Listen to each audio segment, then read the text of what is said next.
Well, the Bad Batch has finally come to an end after basically 47 episodes of nail-biting action. We finally have a what I think is a very satisfying end to a story that has just been brilliant. That has, for one, crossed the T's about how certain ideas went and why I think some people were doing what they were doing. It also answers some questions like the potential of cloning and why Palpatine was so interested in the Kaminoan cloning research, why might even explain how he came back. I mean, some of that research must have survived. I mean, it wouldn't surprise me of everything that went down. We've also got an interesting look at Omega's, I suppose, intelligence. I mean, she's actually got them to pluck enough courage. Even the one who I thought was just going to keep my head down, maybe I'll get to go home. Everyone involved. And, of course, her plan involved getting out by, I think, climbing up a shaft. But first thing first, she had to rewire a droid. And the way she did it was quite excellent as well. Fiddling with it, but of course her Dr. Emerie's colleague, who had a ponytail, was onto them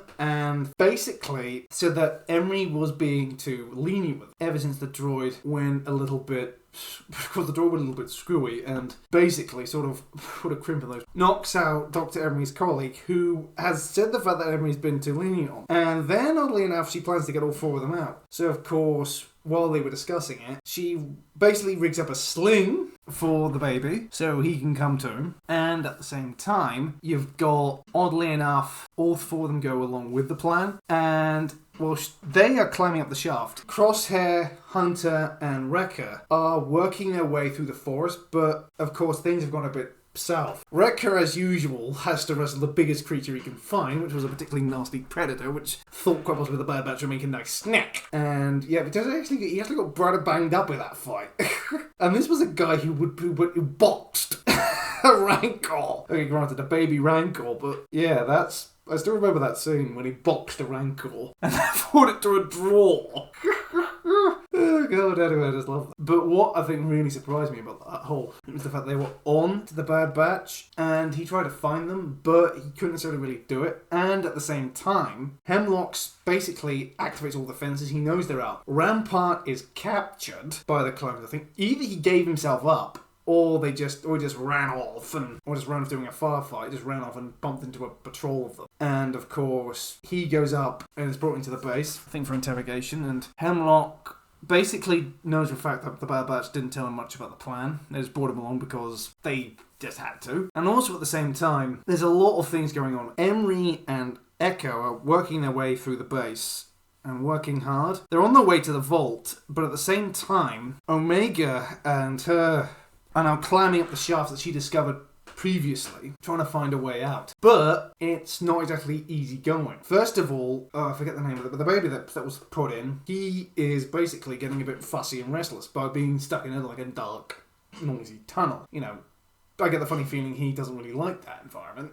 Not because of the fact he's basically been separated by his primary caregiver and having to be lugged around by a boy, basically like a sack of potatoes, who's got a hard back, and that sling's probably getting up into places it shouldn't be getting up in. But beyond that, what I really found clever is the fact that Omeaga realises and knows for a fact there's a lot of stuff in the base that could potentially be useful. It's more specifically the clone Zillo Beast that the Empire cloned and used for research purposes to make armour back during the Clone Wars is also there. So what does Omeaga do at the facility? Well, she lets it loose. And at the same time, Hemlock realises for a fact that, the Zillo Beast has gotten loose and is basically tearing through the facility. At the same time, Omeaga and Co are nearly discovered, but they managed to escape. It all plays out in a very, very epic sort of series of scenes.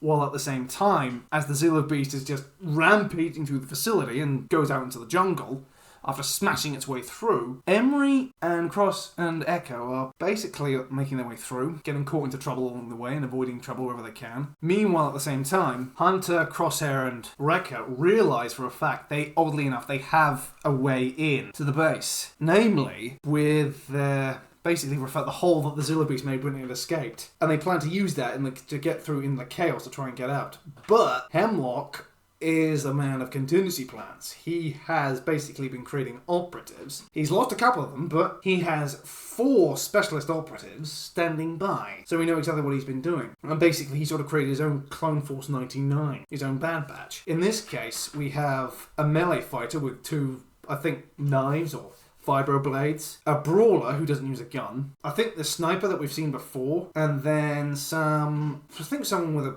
shock lance, who might have been based around the idea, and oddly enough, we initially thought it was an inhibited chip, oddly enough, but no, the way Hemlock did it, and of course, Hunter, Wrecker, and Crosshair end up trying to fight this lot as they attempt to fight him through their way through the chaos, but it goes badly. They are wounded and battered from their trek through the jungle, and tired, so of course they have a hard time trying to get out, but it fails. Meanwhile, Crosshair, Emerie, and Echo are Emerie, Omeaga, and Echo and Omeaga are reunited once again. And for them, it's pretty much hard going. Omeaga and Echo realise for a fact they might need help in order to escape the facility, while at the same time, Emerie basically plans to get the children to safety. So it's hard going. The base is in complete chaos after having a giant monster rampage through it for a couple of minutes. Hemlock has activated his contingency plan just in case something like this ever happened, because he knew that the Bad Batch would find a way to get to the facility. It just would take them time. And now he has the Bad Batch, Hunter, Crosshair, and Wrecker captured, and he realises their potential. Now, Crosshair proved very difficult condition, and we know why his hand probably shook. Somehow he was able to fight the conditioning, at least for a time, but they try again. And it wasn't exactly pleasant. It was sort of a brainwashing technique. I mean, we've heard the term in The Mandalorian, mind flare. I wonder if that was the fact the device they actually used, or whether or not this is an early version of that same piece of technology. It would make sense for the Empire to use such a piece of technology. And Project Necromancer basically is both a experiment designed to probably test, I think, for one Palpatine, so he can ensure his immortality by transferring his metachlorians and other stuff into a new body, probably by cloning, but also a means of ensuring the Empire's success by shadow operatives, namely via the use of specially trained, conditioned clones and other operatives, which can serve as basically an easy and quick and subtle way of dealing with people who are working against the Empire in their own way. Another thing I found brilliant about the whole episode so far was the fact that Namaste and Omeaga are reunited, and Namaste realises for a fact that this research is basically gone completely beyond anything she's ever known, and in the wrong hands, well, it could lead to disaster. I mean, the Empire could simply create clone operatives as and when needed, and could potentially do a lot of harm. It would be a fine thing for basically people to be done, and to be replaced with specifically designed clones that basically are yes men to Palpatine, and Palpatine just running around telling them to do this, and they do it. What also I found rather excellent is that Tarkin realised for a fact that, yes, Hemlock is now in trouble. Maybe I should assist him. Which I think does sound like a bit like a sort of a Tarkin move. I love the fact of, I think this is the whole battle. Plus, I think Omeaga, Echo, and a ragtag bunch of clones decide to run and lead the fight against the Empire. Meanwhile, to try and get everyone out and to free the rest of the Bad Batch, but also to gain their freedom as well. I mean, some of the clones they have, they're spent, but they've got one last fight in them, so some of them decide to fight.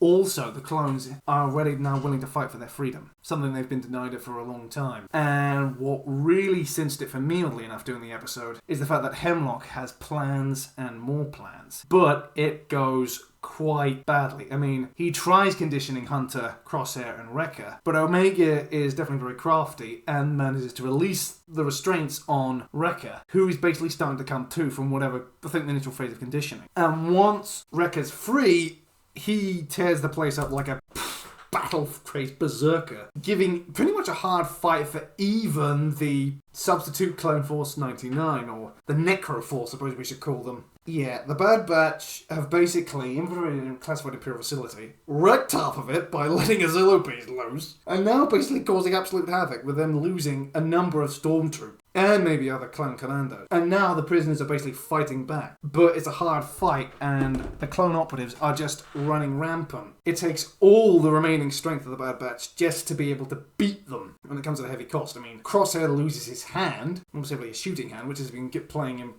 for weeks since he spent time there.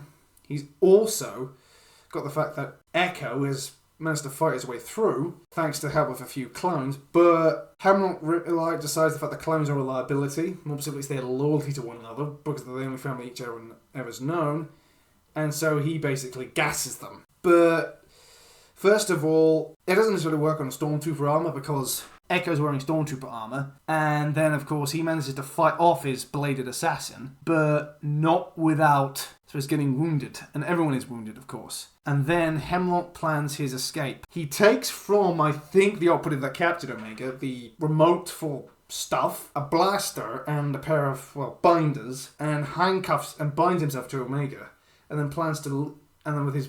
Basically, his clone commando bodyguard plans to escape the facility with Omeaga in tow, and then, basically, I think he might have a ship, but the way he goes there, maybe the fact that he has the operative starship there, and he plans to board the vessel, and then escape to another facility, because Namaste, after Rampart basically realised how valuable the research would be, if he can get his hands on it and present it to the Empire, they could give him anything he wants, or that's what he thinks. Bearing in mind the fact he's a wanted fugitive. But Namaste, basically, I think, borrowed a thermal detonator. And I know none of those things work. Basically, you switch them on, but you hold them and the button doesn't go off. And oddly enough, whether or not it was intention by design, Rampart shoots her, but she dies, and the thermal detonator falls on the floor and then goes off, destroying the lab.